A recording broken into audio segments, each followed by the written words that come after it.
નમસ્કાર મિત્રો, જય હિન્દ, જય ભારત.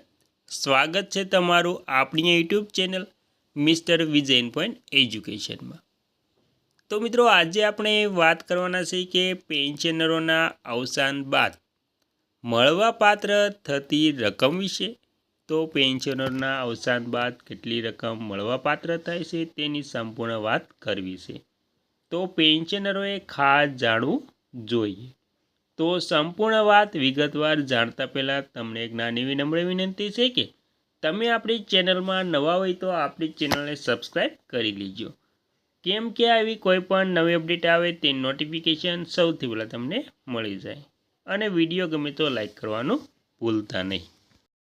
તો મિત્રો, પેન્શનરોના અવસાન બાદ મળતી રકમ અને આર્થિક સહાયનો આધાર પેન્શન યોજનાના નિયમ પર રહેલો છે. સામાન્ય રીતે અવસાન બાદ જીવનસાથી પત્ની પતિ માટે ફેમિલી પેન્શન મૂળ પેન્શનના 50% અથવા અમુક કિસ્સાઓમાં 100%, ગ્રેજ્યુટી અને પ્રોવિડન્ટ ફંડ પીએફની રકમ સીધી નોમિનીને ચૂકવવામાં આવે છે. પેન્શનરોના અવસાન બાદ મળતી રકમની સંપૂર્ણ વિગત આ પ્રમાણે છે. તેમાં પહેલું, ફેમિલી પેન્શન.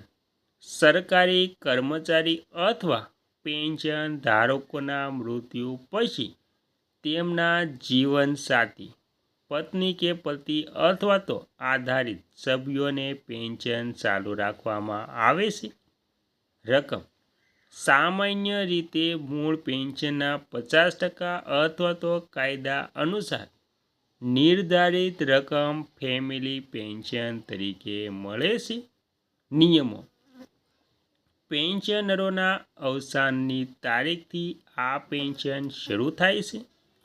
અમુક ચોક્કસ કિસ્સાઓમાં, જેમ કે સરકારી કર્મચારીમાં 7 વર્ષ સુધી અથવા તો પેન્શનર 67 વર્ષના થાય ત્યાં સુધી 100% પેન્શન, જે ઓછું હોય તે મળે છે. ત્યારબાદ 50% થઈ જાય છે. મિત્રો, ત્યારબાદ ડેથ કમ રિટાયરમેન્ટ ગ્રેજ્યુટી. જો કર્મચારીઓની નોકરી દરમિયાન કે પેન્શન ચાલુ હોય તે દરમિયાન અવસાન થાય તો ગ્રેજ્યુટીની રકમ કાયદેસરના વારસદારને મળે છે. મર્યાદા. સરકારી નિયમો મુજબ ગ્રેજ્યુટીની મહત્તમ મર્યાદા નક્કી કરેલ હોય છે. પાત્રતા. આ રકમ નોમિનેટ કરેલી વ્યક્તિને અથવા તો કાયદાકીય વારસદારને મળે છે. જનરલ પ્રોવિડન્ટ ફંડ જીપીએફ અથવા તો પ્રોવિડન્ટ ફંડ પીએફ. કર્મચારીઓના પગારમાંથી જે રકમ પીએફમાં કપાઈ હોય અને જમા થઈ હોય તે તેમના મૃત્યુ પછી નોમિનીને એકમુશ્ત પરત કરવામાં આવે છે. વિવિધ વીમા યોજનાઓ.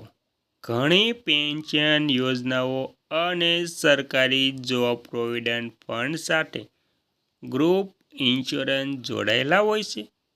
અવસાનના કિસ્સામાં આ વીમા પોલિસી હેઠળ કર્મચારીઓના પરિવારને લાખો રૂપિયાની સહાય મળે છે.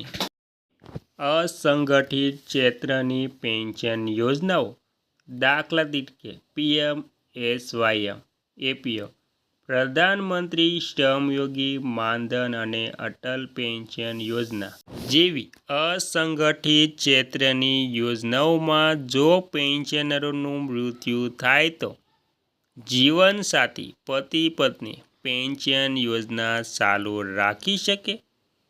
જો જીવનસાથી પેન્શન ચાલુ ન રાખે તો જમા થયેલું કોર્પ એટલે કે મૂળ રકમ નોમિનીને પરત કરી દેવામાં આવે છે. રજાનું રોકડમાં રૂપાંતર. જો કર્મચારીઓનું નોકરી દરમિયાન અવસાન થાય છે તો તેમના ખાતામાં જમા રહેલી રજાઓના બદલામાં પરિવારને આર્થિક વળતર ચૂકવવામાં આવે છે. નોંધ. પેન્શનરોને મળતી આ રકમ અને તેની ટકાવારી પેન્શનરોની જોગવાઈ ખાનગી ક્ષેત્રના સરકારી કર્મચારીઓ કે પીએફના નિયમો પર નિર્ભર કરે છે.